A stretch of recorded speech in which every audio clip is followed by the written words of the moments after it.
कहते हैं चित्त को आदि ले, मतलब चित्त से लेकर के सभी पदार्थों में ब्रह्म भावना करे।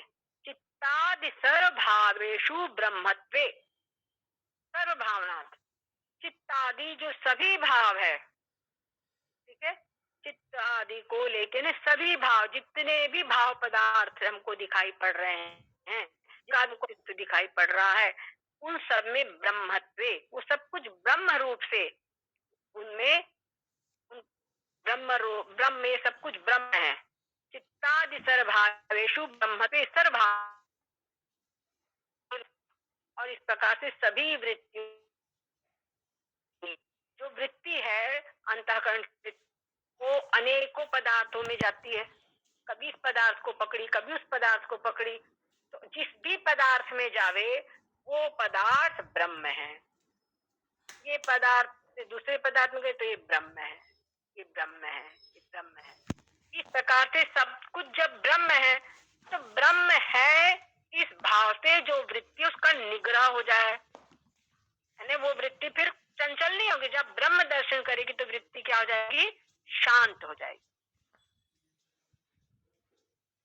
है सब कहीं ब्रह्म दर्शन करे, चित्त भी ब्रह्म है, श्वास लेना ये भी ब्रह्म है, सब कहीं ये सब कुछ में जो ब्रह्म ले दर्शन करना और सबका निरोध करना, वृत्ति का निरोध करना, यही जो है ये क्या है, कहते प्राणायाम। यही प्राणायाम है, प्राणों का आयाम, प्राणों को खूब थका देना, प्राणों को कार्य करवाना, उससे थक जाएंगे और शांत हो जाएंगे। एक तो वो हुआ, पर ये जो प्राणायाम थक करके थक गए हैं इसीलिए अब नींद आ गई है और शांत हो गया है बच्चा, तो वो उसका शांत होना वास्तविक शांत तो होना नहीं है। हाँ, ये है कि कुछ देर के लिए शांत हो गया, परंतु जब उस बच्चे में अपने आप में गंभीरता आ जाए, पढ़ने की समझदारी आ जाए, तब वो अब उसको आपको थकाना नहीं पड़ेगा, अब आपको प्रयास नहीं करना पड़ेगा। उसी प्रकार से एक प्रारंभिक अवस्था होती है कि मन चंचल है, तो उस चंचल मन को थकाने के लिए वहां जो प्राणायाम, ये जो सांस लेना छोड़ना आदि प्रकार का जो प्राणायाम है, पर अब जो है इसके अंदर में मैच्योरिटी आ गई है।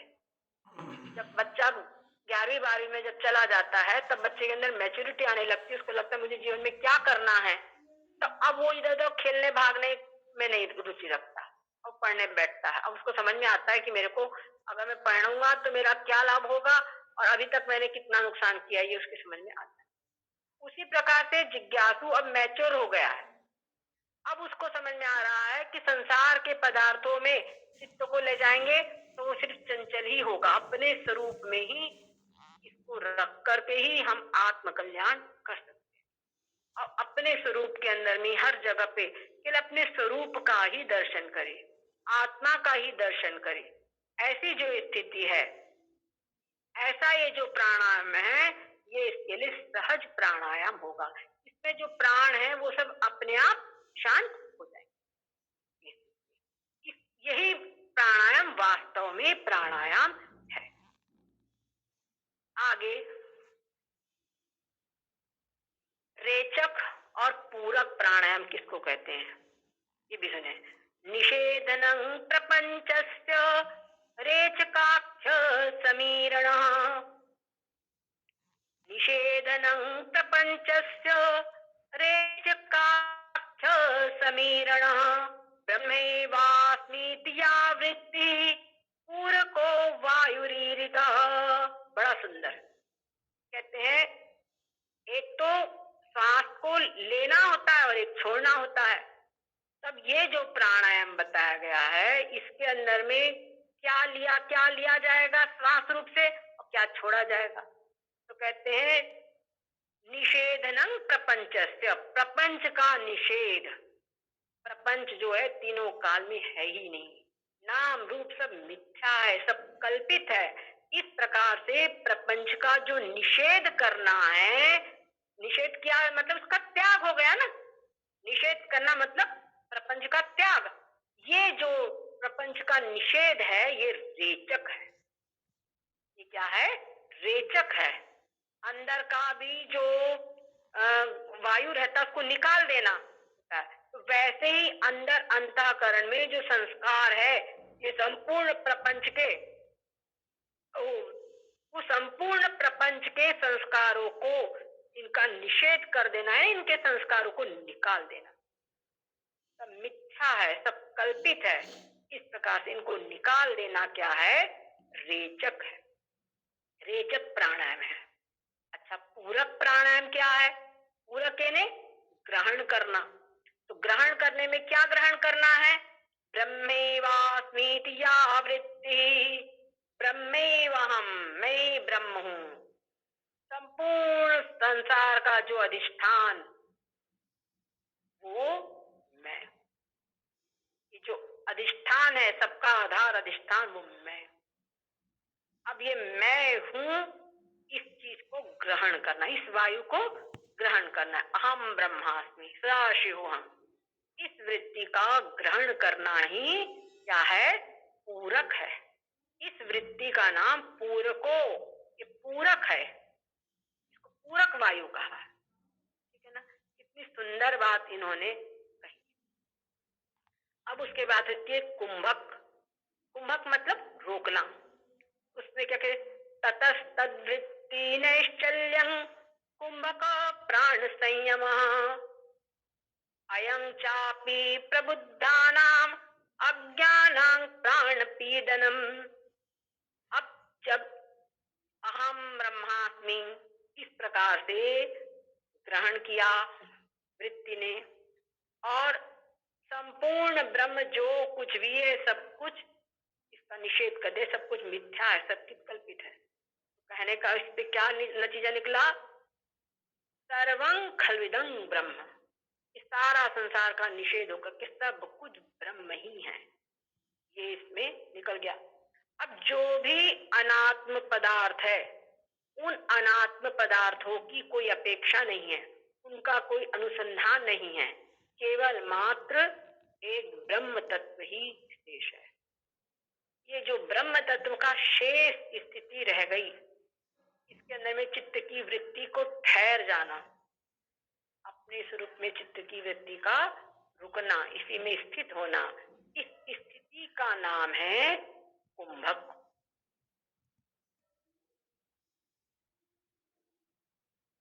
समझ में आ रहा है? इसके अंदर में अपने चित्त की वृत्ति को रुक जाना, बस इसी का नाम कुंभक है।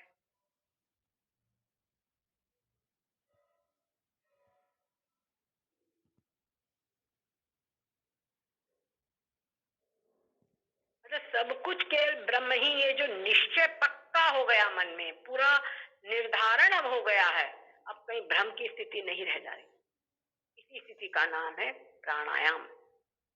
अब सद्गुरुदेव भगवान की जय हो, सच्चिदानंद भगवान की जय हो। प्रत्याहार का लक्षण और धारणा, ध्यान, समाधि, ये निधिध्यासन की अवधि, ये आदि जो है लक्षण, इसको हम आगे पढ़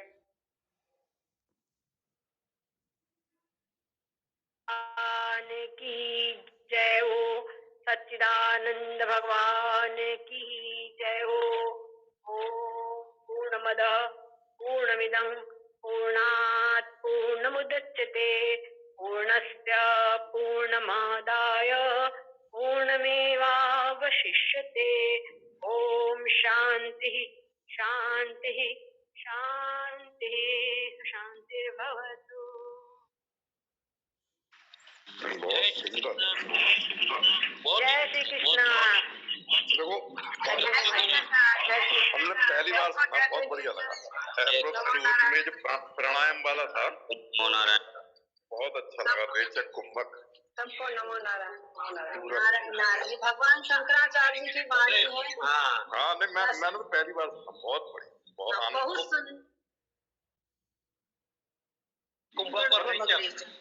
बहुत ही सुंदर है। इसको जो दरअसल में है क्या, जो ब्रह्म चिंतन करता है ना उसके लिए बड़ा जरूरी है, नहीं तो वो कई बार आसन में अटक जाता है। लोग उसे कहते हैं बस ये कर ये कर।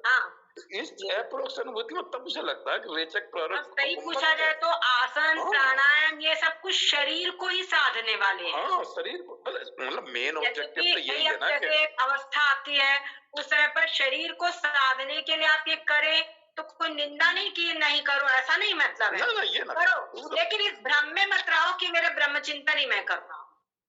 हाँ, दूसरी ये भी है कि वो उसी अवस्था में ना रुक जाए, वो प्राइमरी अवस्था जो है पहुंचना वहां से करेगा। होता है ना कि हमको तो आसन करना है, हमको तो प्राणायाम करना है, तो ब्रह्माभ्यास के लिए समय नहीं बचता है। सुबह उसी में टाइम निकालते हैं। शुरू के साथ होता है, हम दूसरों को क्या बताएं। शुरू में जरूरी है, नहीं शुरू में करने के लिए साधक को उसकी आवश्यकता धीरे धीरे जब उसमें स्थिर होने लगता है ना, शरीर स्थिर हो गया, प्राण थोड़े, तब उस अवस्था में। लेकिन बहुत बढ़िया करके एक्सप्लेन किया कि अच्छा यही है कि उस ब्रह्माकार वृत्ति बनी रहे और ब्रह्माकार भाव में स्थिति रहे। वही कुंभक है कि उसको उसने अंदर ही स्थिति है उसकी। उसमें वो निधिध्यासन भी बता दिया ना, मतलब निधिध्यासन है। निधिध्यासन अच्छा, एक बात और है, अगर मान लो ये चिंतन चलता है अपना, तो ऐसी स्थिति में जब वो शरीर से योग करेगा चाहे शीर्षासन करेगा, ऐसे सामान्य व्यक्ति का शीर्षासन नहीं बन पाएगा। क्यों नहीं बन पाएगा? क्योंकि शीर्षासन में बैलेंस लगता है। पर जिसको ये ब्रह्माभ्यास आदि कर रहा है वो शीर्षासन भी बड़े आसानी से कर लेगा। इस जो ब्रह्मचिंतन का है उसका असर भी शरीर पे पड़ता है, उसका शरीर के ऊपर में बहुत बड़ा असर पड़ता है। इसको लोग समझते नहीं है। अपने आप शरीर स्वस्थ होगा। शरीर जो है, कोई भी शरीर के अंदर में जो विकृत पदार्थ रुकेगा नहीं, अपने आप निकलेगा। ये ब्रह्म चिंतन का भाई शरीर में क्या है, जो मन में जो स्ट्रेस है ना, अशांति है, वो भाव जो है वो भी स्थूल शरीर को बीमार करते हैं ना, कि मन में इतना स्ट्रेस है, ठीक से नींद आ रही है, ना खाना पच रहा है, उसी में देखे टेंशन में बैठा हुआ, ना कुछ सोच पा रहा है ना कुछ कर पा रहा है, तो मन के स्ट्रेस निकलते हैं ना। इसमें जब उसका चिंतन प्रपंच का त्याग होगा और अंदर उसमें ब्रह्म भाव में है, हर चीज जो ब्रह्म देखेगा, तो जो ग्रहण करेगा उसे ब्रह्म रूप में ग्रहण करेगा हर पदार्थ को, तो आसक्ति समाप्त होगी, कामनाएं समाप्त होंगी, तो मतलब उसका दिनचर्या चेंज होती है ना। तो ये भी एक बहुत बढ़िया मतलब चिंतन करने का विषय, बहुत बढ़िया, बहुत सुंदर ग्रंथ है। मैंने तो पहली बार सुना ही बार, तो अच्छा लगा। जैसे मूल बंद है, आसन है, मूल बंद भी बढ़िया, उस मूल को देखे ना कि मूल में सबका जो मूल है, जो अधिष्ठान है, ऊर्ध मूल मदद शाखा, जो 15वां अध्याय है कि सबका मूल तो मैं ही हूँ, अधिष्ठान तो मैं ही हूँ। तो मतलब स्थूल शरीर के भाव से ऊपर, मतलब एक्चुअली शरीर भाव से ऊपर उठना है, लेकिन स्थूल शरीर पे जनरली हम रह जाते हैं। कई लोग उसी आसन और उसमें लगे स्थूल शरीर को स्वस्थ करे रहते हैं, सूक्ष्म शरीर के विकारों तक पहुंच ही नहीं पाते। तो स्थूल शरीर के द्वारा ही अगर हम अपना केवल एक ही चीज, शरीर स्वस्थ बना रहे, यही मतलब वो भी चलो एक उद्देश्य हो, लेकिन वो जो आप कह रही हैं वो ज्यादा अच्छा है कि सूक्ष्म शरीर ठीक है, व्यक्ति में ब्रह्म भाव ब्रह्म चिंतन है, तो स्थूल शरीर ठीक रहता है। बिल्कुल, उसके खाने का वो ठीक होगा, अल्पाहार करेगा। हम अपने गुरु महाराज को देखते हैं, शुद्ध सात्विक भोजन करते हैं। उनको ये बता रहे हैं, उनकी अब उनका जो स्वभाव हो गया बच्चों समान, बच्चों समान हो गया है, तो उनको केवल मीठा खाएंगे, बाकी कुछ खाने को नहीं देखते हैं। लेकिन फिर भी हम देखते हैं भगवत कृपा बहुत बड़ी है कि उनको डायबिटीज नहीं है। कितनी आयु हो गई? 87 हो जाएगी, 87 में चल रहे हैं, 86 वर्ष की आयु है। अरे वो भी रहता है जो ब्रह्माकार उसमें हो जाता है, उसके लिए विधि निषेध भी नहीं रहता, फिर ये रहता है वो ठीक है, जो है वो उस भाव में स्थित रहता है। जैसे रामकृष्ण परमहंस का था, वो कहते जिस दिन मेरी ये, वो जाके माँ से कहते थे कि पकोड़े बनाओ, ये करो वो करो, तो कहता हूँ हमेशा पकोड़े और इसके, तो कह रहे जिस दिन मैंने ये कहना बंद कर दिया, तो उस वक्त तो मैं 24 घंटे ब्रह्माकार वृत्ति में रहता हूँ, उस वृत्ति से बाहर निकलता हूँ तब कहता हूँ। तो ये भी अगर मेरा कहना बंद हो गया और 24 घंटे उसी वृत्ति में रहा, तो मेरा शरीर शांत हो जाएगा, मतलब इतनी शांत अवस्था में चला जाऊंगा कि मेरी शांत अवस्था होने के बाद उस अवस्था से बाहर ही नहीं निकलूंगा। तो ये जो मैं बोलता हूँ कि अब ये बनाओ कभी कभी, उसको समझो कि अभी मैं शरीर भाव में थोड़ी देर की आ जाता हूँ, ये भी एक भाव होता है कि भाई शरीर की स्थिति रखने के लिए कुछ शरीर भाव जरूरी है। हाँ, शरीर की स्थिति रखने, अदरवाइज ब्रह्म भाव में स्थित होकर रहेंगे तो समाधि में जाके वही अंदर गहराई में चला जाए।